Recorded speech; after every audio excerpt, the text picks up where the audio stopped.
kid who lives down the street doing something wrong? Would you say something?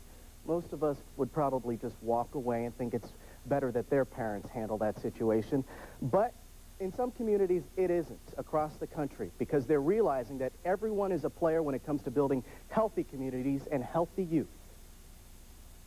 I've learned that adults really care about kids, but they don't know how to help. That's the problem, I think.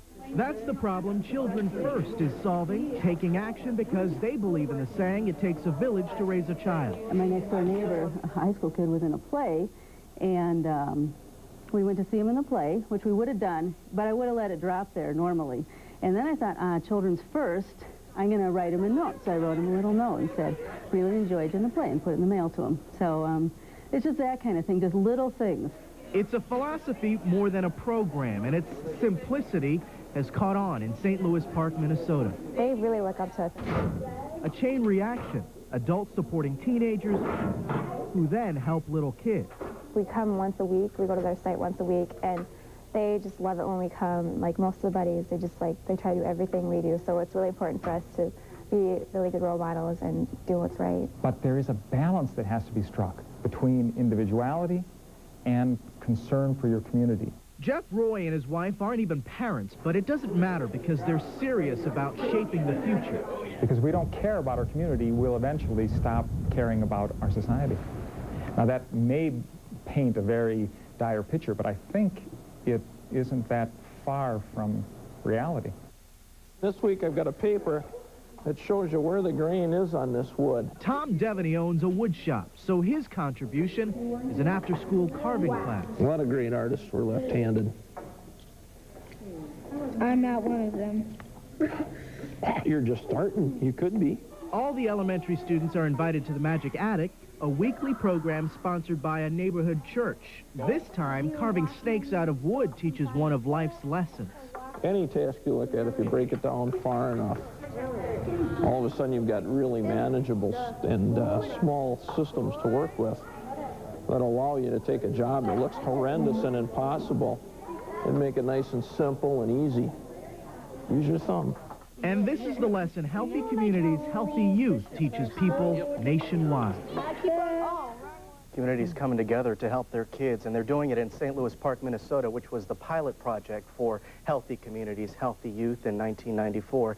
And they're handing out pamphlets like this one, 150 ways to show your kids that you care. And on this list, they list several ways to, provide encouragement. One way is listen to your kids, hug your kids, answer their questions. So there's a whole list of things that you can do with your kids to really provide that support that every kid needs. Did your parents do that for you when you were growing up? Absolutely. It's very important. Yeah, it's very important. I remember my mother always telling me, gosh, Jeff, you can do whatever you want to do. And it really helps because confidence, instill it builds that Absolutely. confidence. And then I passed it on. My brother's 9 years younger than I am, so I passed it on to him a little bit. It's very important. You bet. Support your brother there, huh? Yes. And this program, by the way, is based on what is called developmental assets, and we're going to be talking about that in just a few minutes. The Search Institute has some interesting statistics about how these developmental assets help our kids and affect their lives every day. So when we come back, we'll learn about those assets and talk about how your neighborhood can get started building a strong future. Monday.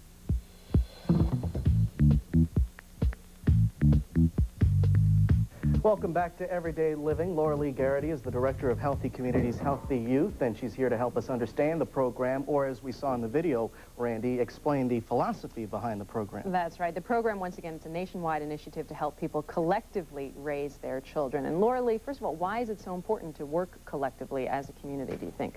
Well, I think each of us individually can have an impact on children. Certainly parents do. But as neighbors, as members of organizations, of congregations, as employers, we all have an impact on children. And parents can't do it alone. And so if, in fact, all of us together try and do the right thing for kids and instill with them the assets that we're talking about, it really can make a phenomenal difference in the lives of those children. And it goes back to the phrase that we've been hearing a lot over the last couple of years, it takes a village to raise a child. You talk about also developmental assets. What are those, and are those really the backbone for this program? They are the backbone. Search Institute is an organization that does research relative to children and adolescents. And we have identified a set of 30 assets that young people need in order to become successful adults. These are the things in children's lives that help them make wise choices and choose healthy lifestyles. Is it the more they have, I'm sorry, the better off they will be? Exactly, precisely. What would be some of those? Some of the assets, they deal with such things as support, having support from your family, having support from non-related adults, positive school climate, such things as boundaries in their lives, that there are parental expectations, that their activities are being monitored, structured use of time, being involved in extracurricular activities. Those are all external assets. They're the kinds of things that you and I can give to children.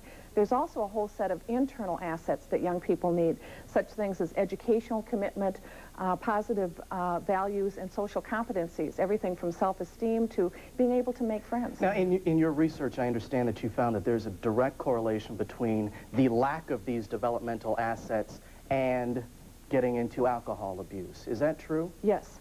In fact, a whole list of at-risk behaviors are impacted by the number of assets that young people have.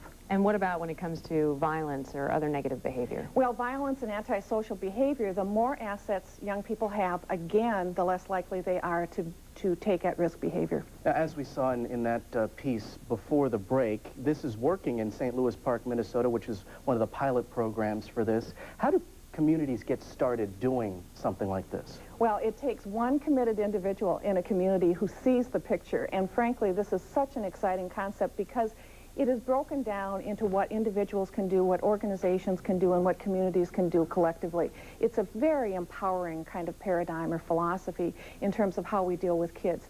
And what it takes is one individual who will spark their organization and other organizations within their community to start taking a different action towards kids. Does it have to be the entire community? I mean, what if there were some people that just didn't want to get involved? And it takes years to build an entire community, but the more that are involved, the better.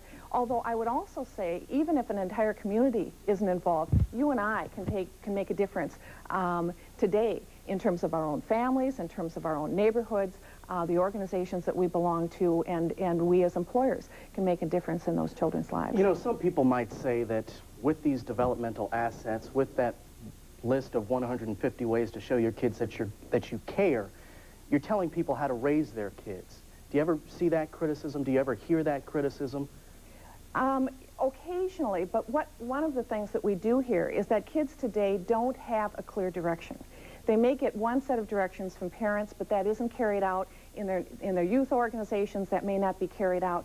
And we know that there's some principles that are really important in terms of raising kids. One is that all kids are important. We need to look at assets for all kids, 0 to 18, not just those kids who are at risk. We know that that everybody is an asset builder. We don't need to rely on professionals, but all of us need to be involved. We know that kids need clear, consistent messages, and they need to hear those messages again and again and again in all kinds of different sectors. People need help. I mean, you can never get too much help and advice, I would imagine. Correct. So, and the feedback must be wonderful from the community members. And the communities across the country, there are now over 175 communities where this has just exploded, and the excitement is so high in terms of people coming together to really make a difference for in the lives of kids. And are you really seeing the payoff in the kids? How they go on into college, or are you seeing that payoff? We're seeing it in a lot of ways. If you remember the clip from St. Louis Park, kids felt good about themselves. They saw their own role as asset builder with younger children. That's important. It's important that kids feel that they are an important part of the community. Okay. All right, Laura Lee, thank you. You're doing good work. Thank you very much. If you'd like more information on the program, and if you want to get something like that started in your neck of the woods, call 1-800-888-7828. That will put you in touch with the Search Institute, and they can help you out from there. Laura Lee Garrity, thank you very much. Thank you for letting me share the message.